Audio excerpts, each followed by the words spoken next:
Due to LPG यानी liberalisation, privatisation and globalisation medical education को कैसे अनरिप्रेजेंटेटिव एंड एक्सपेंसिव बनाता है और कैसे हमारा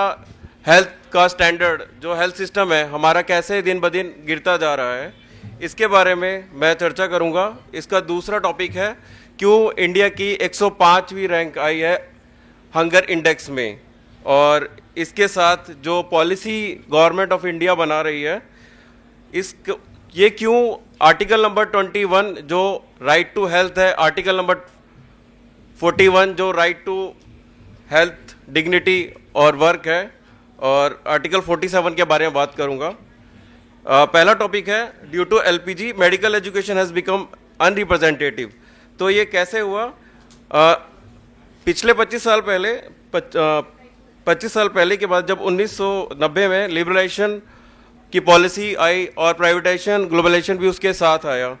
ने भारत की मेडिकल एजुकेशन को बहुत अलग तरीके से प्रभावहीन किया है। इसके बारे में मैं चर्चा करूंगा। और बेसिकली मेडिकल एजुकेशन आपने सुना होगा, पहले इतनी फीस नहीं होती थी जो अब होने लगी है, और मेडिकल के जो प्राइवेट कॉलेजेस हैं उसकी फ़ीस पहले कभी 10-15 लाख होती थी जो आज 70 लाख से भी ज़्यादा हो चुकी है। क्यों हुआ है ऐसा? इसका कारण इसी के अंदर छुपा हुआ है कि कैसे लिबरलाइजेशन, प्राइवेटाइजेशन, ग्लोबलाइजेशन हमारी हेल्थ सिस्टम को डिग्रेड करता है। पहला है लिबरलाइजेशन। लिबरलाइजेशन का मतलब है जो भी कानून व्यवस्था है, जो लॉज है और लीगैलिटीज़ हैं और जो गवर्नमेंट के रूल रेगुलेशन है उसमें ढिलाई कैसे हुई। उसी ढिलाई की वजह से गवर्नमेंट में से भी ज़्यादा प्राइवेट सेक्टर में जो अस्पताल बने, वो आज की 2021 की रिपोर्ट की बात करें तो 260 से भी ज़्यादा प्राइवेट हॉस्पिटल है ऑल ओवर इंडिया में। और पिछले 10 सालों की गति अगर देखी जाए तो गवर्नमेंट से ज़्यादा प्राइवेट हॉस्पिटल 10 गुना ज़्यादा, प्राइवेट कॉलेजेस 10 गुना ज़्यादा बने हैं, जिसमें फ़ीस कुछ इस प्रकार है कि अगर किसी को एडमिशन कराना है तो उसकी फ़ीस 70 लाख से भी ज़्यादा है, कहीं कहीं तो 1-2 करोड़ भी है। ये इंडिया की बात कर रहा हूँ मैं। लिबरलाइजेशन से प्राइवेट मेडिकल कॉलेज के लिए ये एक बाज़ार सा खोल दिया है, जिसमें लगभग फ़ीस की बात तो बताई है मैंने, जिसमें मूल निवासी छात्रों के लिए एडमिशन लेना बहुत ही असंभव है। और इसमें दूसरा फैक्टर यह है कि स्टैंडर्ड ऑफ एजुकेशन होती है, जो मतलब समान एजुकेशन की बात करो कि इंडिया में नॉर्थ से लेकर साउथ, ईस्ट से लेकर वेस्ट तक एक स्टैंडर्ड ऑफ मेडिकल एजुकेशन होना चाहिए, वो नहीं है। किसी जैसे आप साउथ में जाओगे, मणिपाल मेडिकल इंस्टीट्यूट है, उसकी एजुकेशन प्राइवेट होकर भी अच्छी है, बट यूपी के और कई इधर ईस्टर्न पार्ट के भी कॉलेज जो प्राइवेट मेडिकल कॉलेज हैं, जो कि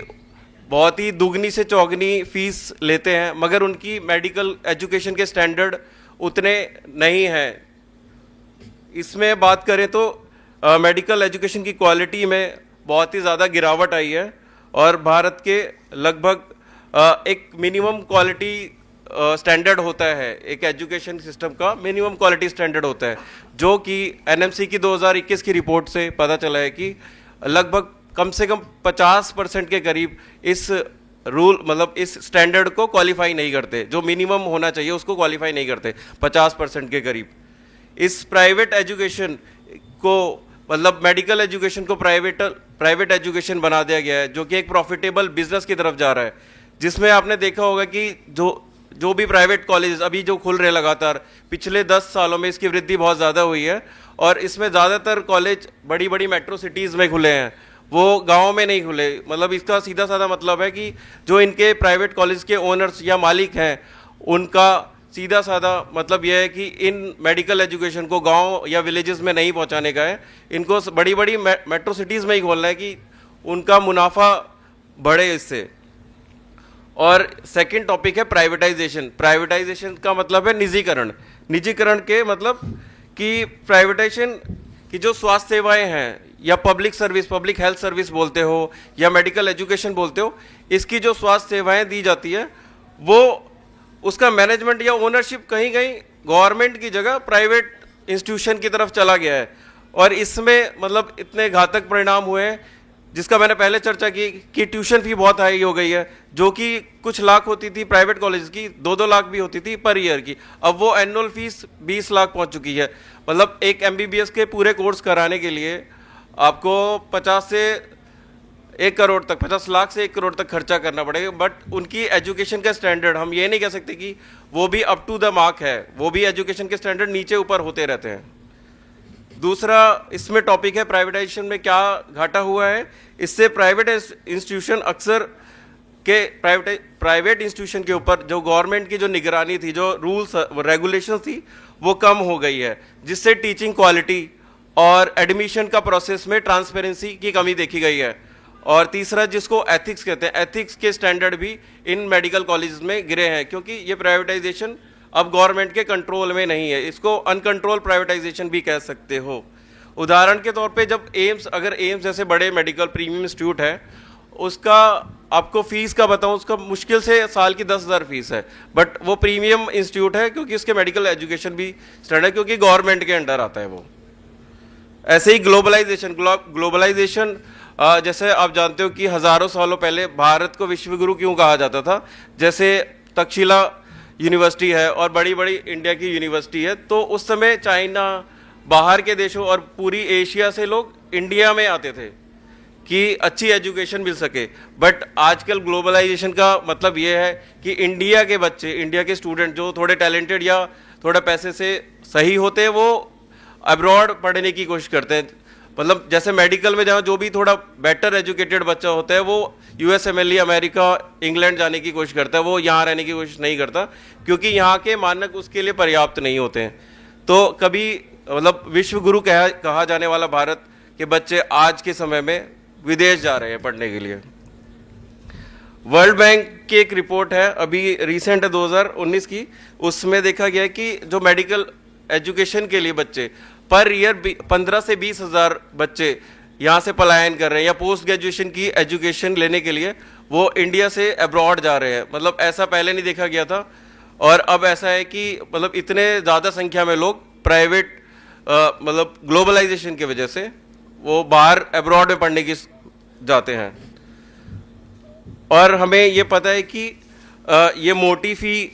हमारे लोग अफोर्ड नहीं कर पाते, और ना ही जो हमारे मूल्य में समाज के एस्पायरिंग मेडिकल स्टूडेंट हैं इतनी मोटी फीस नहीं दे पाते। तो जो प्राइवेटाइजेशन से हाई कॉस्ट हुई है नॉर्मल से नॉर्मल प्राइवेट कॉलेज की, उसमें भी हमारा दाखिला होना बहुत ही मुश्किल कर दिया गया है, क्योंकि इतनी फीस कोई नहीं अफोर्ड कर पाता। जबकि जैसे कि गवर्नमेंट कॉलेज में मतलब रिजर्वेशन होता है, रिजर्वेशन किसकी वजह से? कॉन्स्टिट्यूशन की वजह से, कि मतलब एक कंट्री में डेमोक्रेसी हो, और कॉन्स्टिट्यूशन की वजह से ही देश चल रहा है। वैसे ही मेडिकल कॉलेज में भी जो 15%, 20%, जो अब 50% कर दिया गया रिजर्वेशन, वो गवर्नमेंट की वजह से, गवर्नमेंट में कॉन्स्टिट्यूशन लागू है इसलिए। बट प्राइवेट इंस्टीट्यूट के जो ओनर्स है वो कॉन्स्टिट्यूशन को ही नहीं मानते, तो इसमें जो रिजर्वेशन का सवाल ही पैदा नहीं होता। इसलिए ये भी प्रॉब्लम है कि इन प्राइवेट कॉलेज में सरकार का कोई भी उल्लंघन नहीं होता या उनका कंट्रोल नहीं है, इसलिए वो प्राइवेट अपनी फीस मतलब 100 गुना, 1000 गुना, 10,000 गुना कर देते हैं। जैसे अभी हमारे कॉलेज की भी फीस 5 से 10,000 है पर ईयर की, और यहाँ पर आप देखोगे 10,000, मतलब 10,000 गुना फीस लेते हैं ये लोग, क्योंकि इनके ऊपर कोई कंट्रोल नहीं है। अब जो स्टैंडर्ड ऑफ हेल्थ है, हमारे स्टैंडर्ड ऑफ हेल्थ सर्विसेज जो प्रोवाइड करते हैं, वो कैसे कम हुआ है? आपको पता होगा कि प्राइवेट जो जैसे मेडिकल कॉलेज प्राइवेट जाता है, वैसे ही 70% पूरे टोटल अगर हॉस्पिटल्स की बात की जाए तो प्राइवेट 70% हॉस्पिटल केटर करता है, प्राइवेट लॉबी। और उसमें आपको फीस का बताऊं तो फीस मतलब आपको जरा सा मतलब जरा सी इंजरी भी हुए तो उसके भी 20-30 हज़ार रुपये वो ले लेते हैं। ऐसे प्राइवेट कॉलेज में, प्राइवेट हॉस्पिटल मैंने भी थोड़े दिन काम किया था, उसमें ये देखते हैं कि जरा सा मतलब वो पैसे देने वाला है कि नहीं, सक्षम है कि नहीं, तो वो छोटी सी छोटी चोट का भी इतना ऊल जलूल दाम लेते हैं। और अभी की इस चिंताओं में ये भी है कि ये जो हमारे लोगों के लिए इकोनॉमिक बैरियर है, तो मतलब अगर एडमिशन हो गया, कोई भर्ती होना चाहता है जिसको मतलब इलाज की बहुत सख्त ज़रूरत है, तो 5 दिन की सर्विस के लिए भी आपको लाखों खर्च करने पड़ते हैं, और ये हमारे लोगों के लिए अफोर्डेबल नहीं है। इसलिए, और दूसरा है जोग्राफिक डिस्पैरिटीज़, मतलब कि जो भी गाँव के हैं उसमें बड़े बड़े अस्पताल नहीं हैं, और जो भी है अस्पताल वो मेट्रो सिटीज़ में खोले गए हैं, तो हमारी लागत भी कम होती है कि गांव में मतलब इतने बड़े बड़े अस्पताल नहीं हैं। उसकी वजह से जो ये विषमताएं पैदा हो रही है, मतलब जो मेनली गाँव में रहने, ग्रामीण क्षेत्रों में रहने वाले लोग, वो क्वालिटी ऑफ हेल्थ केयर नहीं अफोर्ड कर पाते। और दूसरा इसमें इसका कारण यह भी है स्टैंडर्ड गिरने का कि जो हमारा एक्सपेंडिचर है, जैसे WHO के मतलब WHO की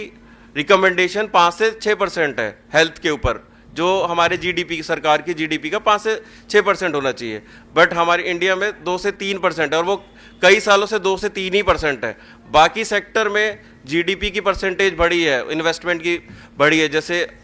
फोर्स में, डिफेंस में बढ़ती जा रही है, पहले से भी बहुत ज़्यादा है, अभी भी बढ़ी रही है, बट जो एजुकेशन सेक्टर और हेल्थ के सेक्टर में ये 2 से 3% है, जो कि बहुत शर्मनाक बात है, क्योंकि हमारी भारत में इतनी बड़ी आबादी लो सोशो इकोनॉमिक स्टेटस से ही आती है, जो कि कमज़ोर परिवारों से आती है। तो इस मतलब बड़ी आबादी वाले देश में कम से कम हमें गवर्नमेंट इंस्टीट्यूशन की ज़्यादा खोलने चाहिए, ना कि प्राइवेट इंस्टीट्यूशन। और